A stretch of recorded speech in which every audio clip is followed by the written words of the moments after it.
The aim of this experiment is to determine the horizontal component of Earth's magnetic field and the magnetic moment of a magnet using deflection and oscillation magnetometer.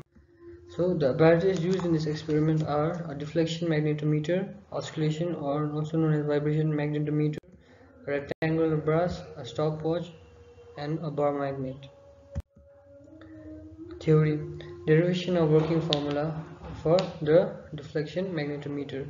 Magnetic field of a bar magnet is an n axial point S is this formula, where m is the magnetic moment of a magnet.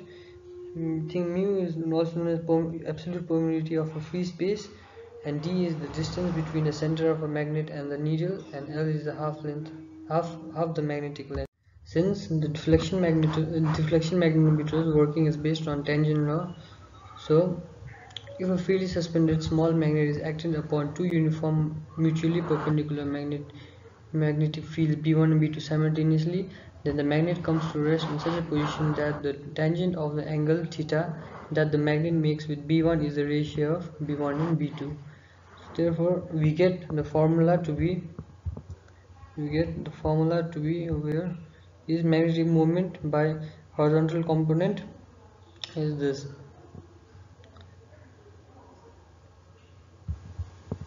And since we finished for deflection magnetometer, now for vibration magnetometer, here the torque experienced by a magnet is given by the formula T equals to force in perpendicular by distance.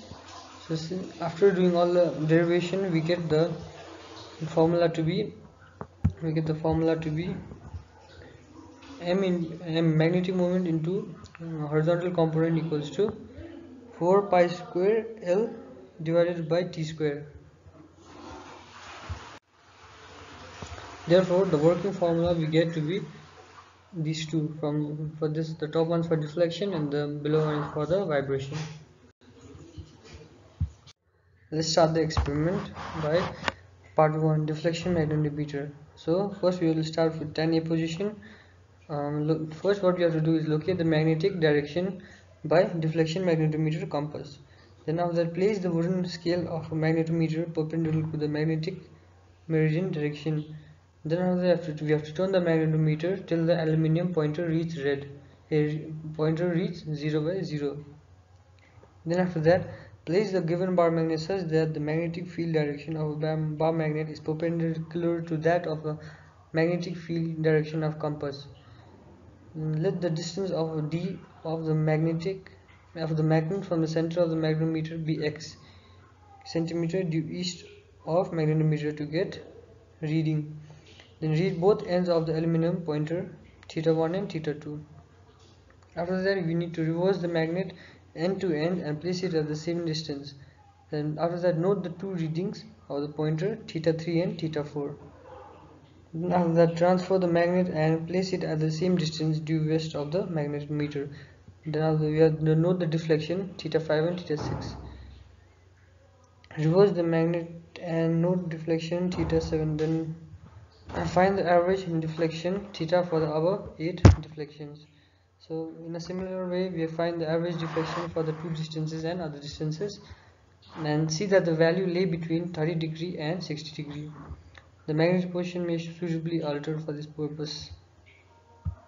So this is the 10A position of a deflection magnetometer. Now comes position for 10B position. So in this we have to place the wooden scale of a magnetometer perpendicular to the magnetic meridian direction. Then we need to turn the magnetometer till the aluminum pointer reaches 0 to 0, same as the deflection magnetometer in point A, 10A position. Then place the given bar magnet such that the magnetic field direction of a bar magnet is perpendicular to that of the magnetic field direction of a compass magnet. Then after that, we have to note the deflections of theta 1 and theta 2. Then same way like how 10A, we have to reverse the magnet and end to end and placing it at the same distance. And then note the deflection theta 3 and theta 4. Then shift the magnet to the same direction due south of the magnetometer and note down deflection theta 5, theta 6, theta 7, theta 8 following the same procedure. So after that, we need to find the average value of V. Then I will repeat it different distances. This is the 10B position. 10B position, it should be oscillation part. Now come for oscillation magnetometer, or also known as vibration magnetometer. The magnet is enclosed in a box with glass slides. The magnet sets itself in north-south direction with north pole pointing north. Place the box along the magnetic meridian by adjusting the swing of the magnet equally on both sides of the line drawn on a plane mirror strip fixed at the bottom of the box. Then allow the magnet to rest. Then, by bringing another magnet near the box, set the magnet to torsional or angular oscillation with same amplitude. Then determine the time period of oscillation t by finding time for 20 oscillations. Then tabulate the result as follows.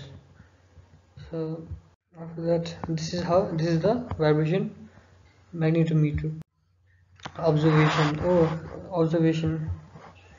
We found the mass of the magnet to be 93.4 grams, the length of the magnet to be 15.2 centimeter, and half of the magnetic length to be 7.6 centimeter, and breadth to be 1.15 centimeter. Working table. This is the working table for deflection magnetometer. Since after all the calculation, after all the readings, we got this, and this is for oscillation magnetometer. Now comes the calculation part.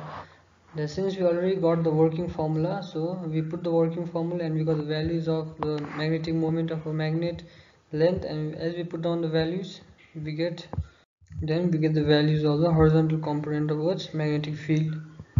Therefore, the results. After doing all the calculations, we got the result. The value of the horizontal component of Earth's magnetic field to be 39 into 10 to the power 39 into 10 to the power minus 6 Tesla, and the value of magnetic moment we found for 10A position. We found magnetic moment m1 equals to 0.2774, and magnetic moment for second magnet we found bar magnet we found m2 equals to 0.3732, and for 10B position we found magnetic moment of a magnet m1 equals to 0.2774 WBM, and for second magnet we found 0.3723. Then comes the precautions. All magnetic substances must be removed from the working table. Then the arms of the magnetometer must be adjusted properly to bring it perpendicular to the magnetic meridian. During the oscillation of the magnet, the amplitude should be made small. And the last one is oscillation of the suspension fiber should be avoided. So this is all about the determination of the horizontal component of the Earth's magnetic field and the magnetic moment of a magnet using magnetometer.